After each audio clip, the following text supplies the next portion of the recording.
చరణ్ కౌశిక్ గారు, ఇప్పుడు అల్టిమేట్గా ప్రభుత్వం అయితే ఈ విషయంలో ఇప్పుడు ఎల్లుండి ఇప్పుడే అందిన సమాచారం ఏంటంటే ఎల్లుండి 27వ తేదీన సీఎం రేవంత్ రెడ్డి శిల్పకళా వేదికలో 562 మంది అభ్యర్థులకి నియామక పత్రాలు ఇవ్వబోతున్నట్టుగా సమాచారం అందుతోంది. ఇంకా రూఢీ చేసుకోవాలి, అఫీషియల్ కన్ఫర్మేషన్ కాదు, బట్ అరేంజ్మెంట్స్ చేయాల్సిందిగా చెప్పారట శిల్పకళా వేదికలో. ఎస్ ఇంద్రనాయక్ గారు చెప్పాను కదా సార్, ఇప్పుడు ఎవరైనా చెప్తున్నారో ఇప్పుడు రాజ్యాంగబద్ధ సంస్థ అయినప్పుడు వాళ్ళే ఇచ్చుకోవాలి. బుర్రా వెంకటేశ్వర గారిని పిలిపించుకుని శిల్పావేది దగ్గర పిలుచుకుని అపాయింట్మెంట్ ఇవ్వాలి. కానీ రేవంత్ రెడ్డి గారు ఎందుకు ఇంటర్ఫియర్ అవుతుంది అంటే ఇంకా అయిపోయింది. టీఎస్పీఎస్ రిజల్ట్ డిక్లేర్ చేయడం వాళ్ళ పని, తర్వాత గవర్నమెంట్ కదా పని. ఇప్పుడు నేను చెప్తున్నాను రిజల్ట్ డిక్లేర్ చేయడంలో కాదు కదా, వన్స్ రిజల్ట్ డిక్లేర్ చేసిన తర్వాత నియామకం మిగతా ట్రైనింగ్ అవన్నీ చూసుకోవాల్సి గవర్నమెంట్ కదా. అవును, ఏదైతే ఎగ్జామ్ పెట్టడంలో చాలా లోపాలు ఉన్నాయని చెప్పేసి మనకు సింగిల్ జడ్జి మనకి క్లియర్ కట్ గా ఇచ్చారు. అయినా కూడా వీళ్ళు వినకుండా కూడా రాత్రికి ఇవ్వడము, రేపు ఎల్లుండో అంటే ఇంత హడావుడిగా చేయాల్సిన అవసరం ఏముంది? రేపు ఒకవేళ అక్టోబర్ 15 నాడు మాకు గనక అనుకూలంగా అప్పుడు ఏం చేస్తారు అంటే వీళ్ళ తరపున నిరుద్యోగులు బాధపడాలి, సెలెక్ట్ అయిన క్యాండిడేట్స్ బాధపడాలి. అంటే వీళ్ళు రెండు వర్గాల మధ్య చిచ్చులు పెట్టే ప్రయత్నం చేస్తున్నారు. ఎవరైతే సెలెక్ట్ అయిన క్యాండిడేట్స్, అదే విధంగా ఎవరైతే మేమైతే పిటిషనర్ ఉన్నారు వాళ్ళ మధ్య గొడవలు పెట్టే కార్యక్రమాలు కాంగ్రెస్ పార్టీ చేస్తుంది. ఎందుకంటే ఒక 15 రోజులు ఆగితే ఏమైతుంది, ఒకవేళ మాకు అనుకూలంగా వస్తే అప్పుడు మేము ఒకవేళ మళ్ళా సుప్రీంకోర్టు వెళ్లే ప్రయత్నం ఉంటాయి. ఎందుకు కేవేటేశారు వీళ్ళు? అంటే ఇంత పక్కడబందీగా వెకేషన్ ముందు, హాలిడేస్ ముందు ఇంత పక్కడబందీగా ఎప్పుడో September 9th వచ్చిన జడ్జిమెంట్ ని గవర్నమెంట్ క్లియర్ గా వాళ్ళు తొందరగా రిజల్ట్ ఇవ్వాలన్నది ఉంది. అంటే తొందరగా జాబ్ క్యాలెండర్ ఇవ్వని చెప్పండి, అదే తొందరగా జాబ్ క్యాలెండర్ ఇవ్వండి. చెప్పండి శరత్ గారు. ఇప్పుడు ఒక అంశం అంటే మిత్రుడు సరిగా ఆర్టికులేట్ చేయలేకపోతున్నాడు. అసలు విషయం చెప్పాలా? ఇక్కడ ఏంది అంటే మనము you should not hesitate to call spade a spade అంటాం. అంటే ఇది వాస్తవము అని చెప్పడానికి మాటలు తడబడకూడదు. వాస్తవాలు మాట్లాడుకునేటప్పుడు ధైర్యంగా మాట్లాడేది. ఇది సమాజంలో చాలా మంది యువకులకు సంబంధించిన అంశం. ఇక్కడ కూడా ఇది గుర్రమో గాడిదనో రెండిటికి కొమ్ములు లేవు, అది గాడిద కూడా కావచ్చు గుర్రం కూడా కావచ్చు అని మాట్లాడడం అర్థం లేదు. ఇది ముఖ్యమంత్రి కక్ష సాధింపు చర్యలో భాగంగా ప్రతిపక్షాన్ని ఓడిస్తున్నా, నా మాటే నెగ్గించుకుంటున్నా అనేటువంటి ఒక ఏకపక్ష ధోరణితో ఈ వ్యవహారాలు జరుపుతున్నాడు. ఇది చాలా దుందుడుకు చర్య. ఇది ఒక రకంగా it's a very undemocratic thing. ఇది కోర్టు పట్ల కూడా గౌరవం ప్రదర్శించడం కాదు. ఇప్పుడు డివిజన్ బెంచ్ ఏం చేయాలి? ఇంకా అందరికి అపాయింట్మెంట్ ఇచ్చి చూడండి, ఎవరైతే కోర్టు పోయిన వాళ్ళ పక్షాన ముగ్గురు అడ్వకేట్లు, ప్రభుత్వం నుంచి కావచ్చు టీజీపీఎస్ నుంచి అడ్వకేట్లు ఉన్నారు.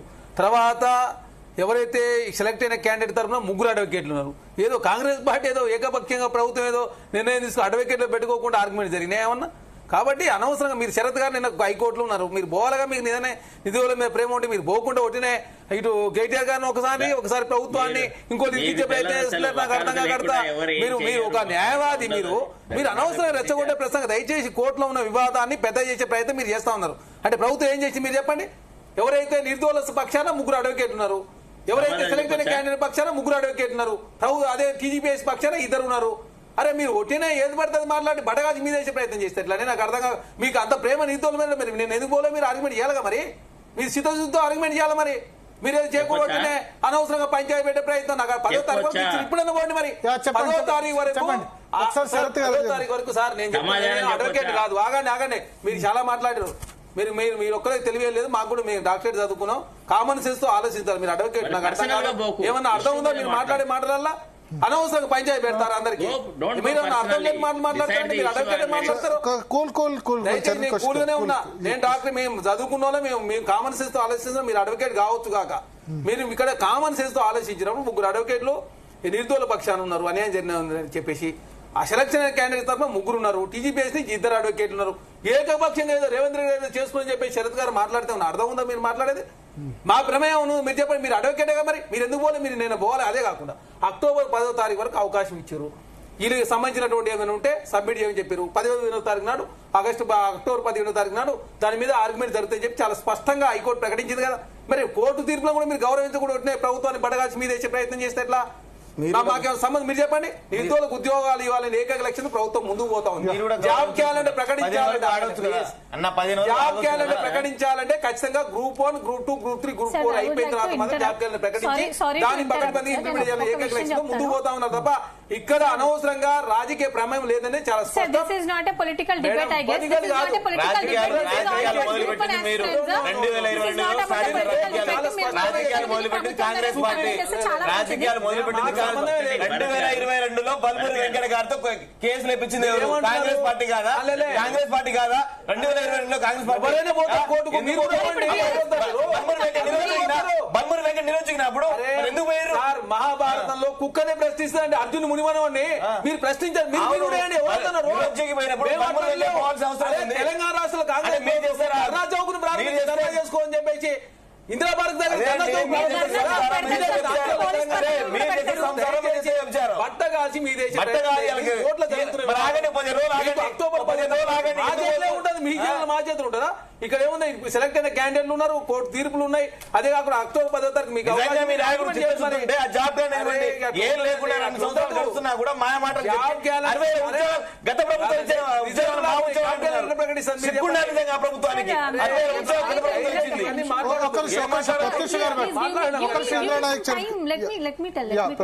ఇందాక సార్ అన్నారు గ్రూప్ 1, గ్రూప్ 2, గ్రూప్ 3, గ్రూప్ 4 అన్ని అయిపోయాక మేము జాబ్ క్యాలెండర్ ఇస్తామని చెప్పేసి అన్నారు. నేను మీకు చిన్న అంటే మీరు doctorate you said that you have completed your PhD, right? So let me tell you one thing. UPSC అనేది ఒక body, independent constitution body. So అందులో సార్ ఒక సైకిల్ అనేది ఫాలో అవుతుంది అనమాట. బిఫోర్ మనకు రిజల్ట్ ఇప్పుడు ఇంటర్వ్యూకి వెళ్ళక ముందే మేము మెయిన్స్ రాసే ప్రక్రియలోనే మాకు కొత్త నోటిఫికేషన్ రిలీజ్ అవుతుంది.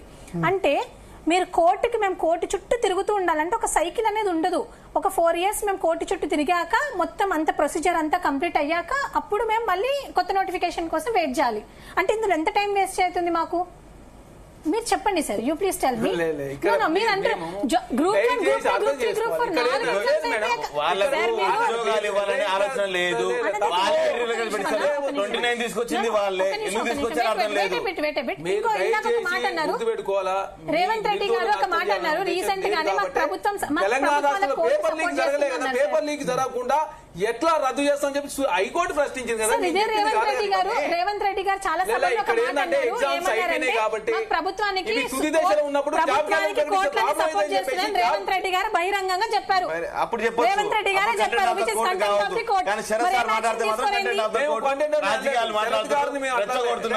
రేవంత్ రెడ్డి గారు ప్రతి సభలో మాట్లాడారు. ఏమంటున్నారు? ఏకంగా రేవంత్ రెడ్డి గారు ఏసీ రూమ్ లలో కూర్చుని మీకు అర్థం కావట్లేదు. గురించి ఇప్పుడు దాగలేదు. 2 లక్షల ఉద్యోగాలు అది చూపించండి. దాని మీద ఎప్పుడైతుంది?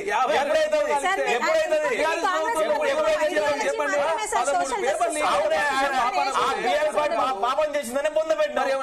మీ పార్టీ హోదా కూడా లేదు.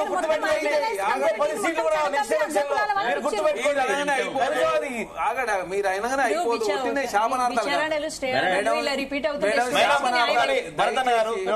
ఇక్కడ నేను 2023లో మీ ప్రభుత్వం వచ్చిన తర్వాత సిట్ ఎంక్వైరీ వేస్తా అన్నారు. ఎందుకు వేయలేదు? గత ప్రభుత్వం లీక్ అయినప్పుడు ఎందుకు వేయలేదు? ఇప్పుడు దాకా ఆ సిట్ ఎంక్వైరీ ఎక్కడ పోయింది? ఎక్కడ ఉంది? అది చెప్పండి క్లియర్ గా. ఇక్కడ దయచేసి గుర్తుపెట్టుకోవాలా, నిధుల ఉద్యోగాలు ఇవ్వాలని చెప్తే మళ్ళీ సీట్ ఇప్పుడు పేపర్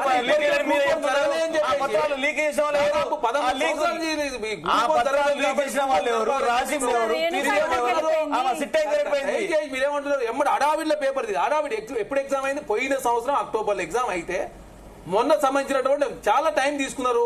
అరే కాదు ప్రొసీజర్ ప్రకారం ముందుకు పోతున్నాయి కదా కోర్టులో స్టే రాండి. ఇప్పుడు అనవసరంగా ప్రభుత్వాన్ని బదనాం చేసే ప్రయత్నం చేస్తే ఎట్లా? నిధుల న్యాయం చేయాలి. ఏకైక లక్ష్యం ప్రభుత్వం ముందుకు పోతా ఉంది. న్యాయం ఏం చేశారు? న్యాయం ఏం చేయలేదు. మీరు అడిగిపోయిన రికార్డు లెక్కలు 60,000 అనకండి. మీరు ఇయ్యలేదు. గత ప్రభుత్వం ఇచ్చిన నోటిఫికేషన్ గత ప్రభుత్వం నోటిఫికేషన్లు ఇళ్ళ పండగ మీరు మెన్షన్ చేయలేదు. మీరు జాబ్ మెన్షన్ చేయలేదు. గత ప్రభుత్వం ఇచ్చిన నోటిఫికేషన్ ఎంతసేపు అబద్ధాలు, ప్రతి వేదిక మీద అబద్ధాలు, అరిగిపోయిన మాట్లాడుతూ ఉంటారు. మీకు నిజంగా చిత్తశుద్ధి ఉంటే జాబ్ రిలీజ్ చేయండి. పరీక్ష రద్దు, లీకులు, జాప్యం ఇవన్నీ రిపీట్ ఎవరు బాధ్యత తీసుకుంటారు? దయచేసి లీకులు వీటన్నిటికీ మేము ఇప్పుడు చూడండి మేడం, ఏజ్ పెంచమంటే కాంగ్రెస్ ప్రభుత్వం ఏజ్ పెంచుతుంది. టెట్ నిర్వహించే టెట్ నిర్వహిస్తారు, డిఎస్సి నిర్వహించే డిఎస్సి, గ్రూప్ 1 ఫస్ట్ జాబ్లు ఇచ్చిన తర్వాత గ్రూప్ 2 అంటే ప్రతిదీ ఇంటూరు అని చెప్పి కాంగ్రెస్ ప్రభుత్వం మీద బట్టగాల్సి మీరు వేస్తారు. మీరు చెప్పండి, గతంలో కేసీఆర్ ఏనాడన్నా స్పందించిరా? ముఖ్యమంత్రి గారు స్పందించారు, మంత్రులు స్పందించి ఏమన్నా అర్థం ఉందా? అర్థం మాట్లాడేటప్పుడు దయచేసి సదుద్దేశంతో ముందుకు పోతున్న మా మీద పడగాల్సి మీద చేసే ప్రయత్నం చేస్తే 3 కోట్లకు అమ్ముకుని ఒకరు అంటారు. ఏకంగా రకరకాల చర్యలు తీసుకోవచ్చు.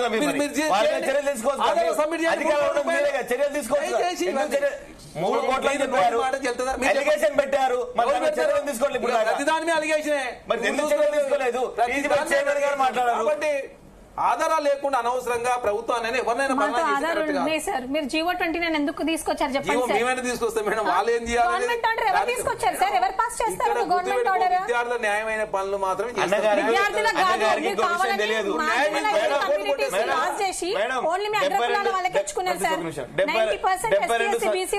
మంది సంతకాలు పెడితే ఆ 72 మంది సంతకాలు పెడితే జీవోలు ఇచ్చిన ఘనత మీ కాంగ్రెస్ పార్టీది. ఎవరు 72 మంది సంతకాలు పెట్టారంట, ఆ సంతకాలు పెట్టిన తర్వాత జీవో 29 వచ్చింది. అది కూడా త్వరలో బయట పెడతాం. ఎవరు ఇచ్చారో, ఎవరు తీసుకొచ్చారో, చట్టంలో అందరు ప్రశ్నించే అవకాశం. విచారణలు స్టే ఆర్డర్లు రిపీట్ అయితే స్టూడెంట్స్ కి న్యాయం జరగదు మేడం. ఇక్కడ గుర్తు పెట్టుకోవాలి,